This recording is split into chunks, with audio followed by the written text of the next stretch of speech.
अस्सलाम वालेकुम नाज़रीन। आज 5 फरवरी है, योम यकजहती कश्मीर।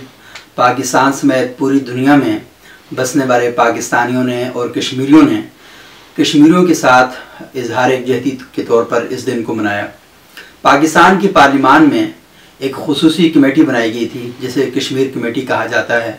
पाकिस्तानी सियासत के नुमायाँ अफराद और नुमायाँ शख्सियात इस कमेटी के मेंबर भी रहे और चेयरमैन भी रहे। बचपन से हम कश्मीर का इशू सुनते चले आ रहे हैं, लेकिन आज तक ये इशू हल नहीं हो पाया। परवेज़ मुशर्रफ साहब के दौर में ये कहा गया था कि कश्मीर का मसला आउट ऑफ द बॉक्स और आउट ऑफ द वे जाकर हल करने की कोशिशें की जानी चाहिए। और इस पर कसूरी साहब ने अपना नुक्ता नज़र भी बयान किया, उन्होंने किताब भी लिखी, इस पर बात भी हुई। मैं आज 5 फरवरी 2021 को बैठा ही सोच रहा था कि कश्मीर के मसले का हल क्या है। क्या कश्मीर का मसला अभी भी मसला है या कश्मीर का मसला हल कर लिया गया है और हमें उस मसले के हल के बारे में बताया नहीं जा रहा कि ये मसला हल हो चुका है। आपके इल्म में है कि अक़वाम मुत्तहिदा की करारदादें कश्मीर इशू से मुतालिक क्या बात कर रही हैं, पाकिस्तान का मौक़िफ़ क्या है। और इस वक्त आप पूरी दुनिया में देख लें कि कश्मीर इशू पर पाकिस्तान का जो मौक़िफ़ है वो कोई ज़्यादा अहमियत हासिल नहीं कर रहा। अरब ममालिक ने भी कश्मीर इशू पर पाकिस्तानी मौक़िफ़ को सपोर्ट नहीं किया। यहाँ तक कि जो इस्लामी सरबराही कॉन्फ्रेंस है उसमें भी इस इशू पर कोई ख़ास बात नहीं की। अक़वाम मुत्तहिदा के अंदर भी ये इशू डेड होता जा रहा है। हम पूरी दुनिया के सामने कश्मीर इशू को ज़्यादा बेहतर अंदाज में उजागर करने में नाकाम रहे, बल्कि इस वक्त जो सूरत हाल है वो कश्मीर इशू से ज़्यादा पाकिस्तान के अंदर की जो सूरत हाल है उसे आलमी मीडिया में एक ख़ास अंदाज में फैलाने की कोशिश की जा रही है। आपने यूरोपीय यूनियन की जो डिसइन्फो लैब है उसकी रिपोर्ट में मुलाहिज़ा फरमाई कि किस तरीके से पाकिस्तान के ख़िलाफ़ आलमी सतह पर प्रोपगंडा किया गया और बदकिस्मती से हम उस प्रोपगंडे को अपने मीडिया के ज़रिए और आलमी ज़राए इब्लाग में उसे कन्फ्रंट करने में हम नाकाम रहे। हम कुछ नहीं बता सके कि ये सारा जो इशू है ये क्या है, हम उसका कोई बेहतर अंदाज में काउंटर नहीं कर सके। उसकी शायद एक बड़ी वजह ये भी है कि पाकिस्तान के अंदर एक चपकलिश है यहाँ की इस्टेब्लिशमेंट की, यहाँ की गवर्नमेंट की और यहाँ के अपोजिशन पार्टीज़ की। पाकिस्तान के अंदर हम यकसू ही नहीं हैं कि हम आलमी महाज पर पाकिस्तान का मुकदमा किस अंदाज से बेहतर तरीके से लड़ सकते हैं। तो इसीलिए पानी के मसला हो, कश्मीर का मसला हो या दीगर मसाइल हों, हम उन मसाइल में अपने आप को ज़्यादा स्ट्रॉन्ग पोजीशन पे ले जाकर स्ट्रॉन्ग पोजीशन पर होने के बावजूद भी हम अपना नुक्ता नज़र ज़्यादा बेहतर अंदाज में पेश करने से कासिर ही रहते हैं।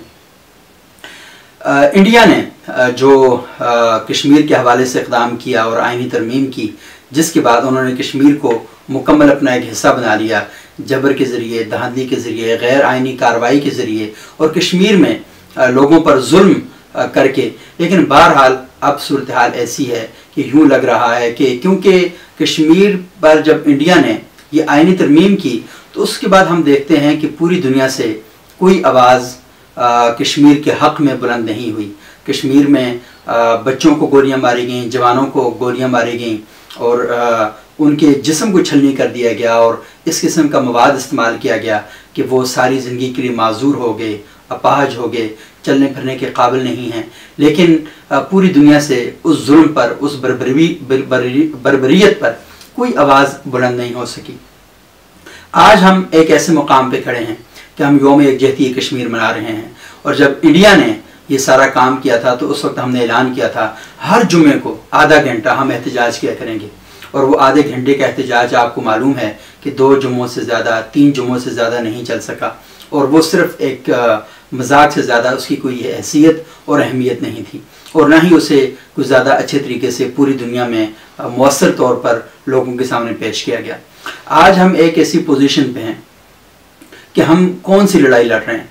मुझे 1922 की तहरीक खिलाफत नज़र आ गई कि जब तुर्की ने अपना फ़ैसला कर लिया और हम यहाँ पर बैठे हुए तहरीक खिलाफत चला रहे थे और हम ये कह रहे थे कि बोले अम्मा मोहम्मद अली की जान बेटा खिलाफत पे दे दो। तो कश्मीर का मसला जो है वो हमें जो समझ आ रहा है, अल्लाह करे कि ये बात गलत हो, ये बात झूठ हो, लेकिन जो सिनेरियो और जिस पस मंज़र में चीज़ हम देख रहे हैं तो हमें तो यूँ लग रहा है कि वो मामला अब फिक्स हो चुका है। अब बहुत अरसे तक उस पर बात करना शायद ये रवाज के तहत तो हो, ये शायद इखलाकी हवाले से तो हो, इजहार एकजहदी के हवाले से तो हो, लेकिन ये है कि एक इखलाकी स्पोर्ट तो हम ये कर सकते हैं, लेकिन हमारी बातें महज बातें ही रहेंगी। वो किसी ने कहा था ना कि अगियार के खूनी गुंडों से उम्मीद न रख बहबूदी की, ताकत से कश्मीर छुड़ा या आरज़ुए कश्मीर न कर। तो अब ताकत का तो मामला ही ख़त्म हो गया, क्योंकि ताकत तो उस वक्त पूरे कश्मीर में इंडिया ने उतारी हुई है। और हम ये भी देख रहे हैं कि आइनी हवाले से भी उसने अपनी पोजीशन को स्ट्रॉन्ग कर लिया है। और इस सारी सूरत हाल में कि जब वहाँ पर लाखों अफराद के कब्रिस्तान आबाद हो चुके हैं, हाफ विडोज़ यानी ख़वातीन को पता ही नहीं है कि वो बेवा हो चुकी हैं या बेवा बना दी गई हैं, और हाफ विडो की इस्तिलाह इसलिए आई थी कि पता नहीं था, मिसिंग पर्सन इतने ज़्यादा हो चुके थे कि वो इस इंतज़ार में थी कि उनको ये तो पता चले, ये खबर तो आए कि उनके खामन जिंदा हैं या नहीं है। तो ये सारी सूरत हाल हमारे सामने बन चुकी है। और इस शब खून में जो इंडिया की जानिब से लगाया गया, और हम लोग वहाँ पर एक बड़ी नाकाबिल बयां किस्म की खामोशी का मुजाहरा करके और हल्के फुल्के से रवायती और नुमाइशी एहतजाज करके खामोश होकर बैठ गए हैं। तो उन हालात में योम यकजहती कश्मीर बनाना, 5 फरवरी की हड़तालें करना, 5 फरवरी की छुट्टियां करना, ये सिवाय अपने आप को धोखा देने और अपने आप को शराब में रखने और अपने आप को फ्रेब में रखने के सिवा और कुछ भी नहीं है।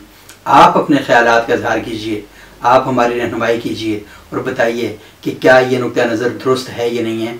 मैं ये समझता हूँ कि ट्रंप के दौर में अफ़गानिस्तान के अंदर भी, पाकिस्तान के हवाले से भी और कश्मीर के हवाले से भी मसाइल को हल करने की पॉलिसी तश्कील दी गई है, इवन कि फ़लस्तीन के हवाले से भी। तो फ़लस्तीन का मसला ट्रंप ने अपने तौर पर हल करने की एक कोशिश की, वो जैसी भी थी, लेकिन बहरहाल उसने वो कोशिश की। दूसरा, उसने अफ़गानिस्तान के अंदर जो तालिबान के साथ पीस डायलॉग किए और उसके नतीजे में उसको हल करने की कोशिश की। कश्मीर का इशू भी उसी के साथ जुड़ा हुआ है, और हमारे यहाँ पाकिस्तान में गिलगित बल्तिस्तान का इशू भी और कश्मीर का इशू भी सारा उसी कहानी के साथ जुड़ा हुआ है। तो मेरा ख्याल ये है कि एक बड़े पस मंज़र में ये सारा खेल खेला जा चुका है और ये सारी कहानी और ये सारे नक्शे बनाए जा चुके हैं। हम कुछ अर्सा इस किस्म की ख्वाहिशें और इस किस्म के नारे और जज्बातियत के शिकार रहेंगे। रफ्ता रफ्ता कहानी ख़त्म होती जाएगी, किताब बंद होती जाएगी और फिर किताब बंद हो जाएगी।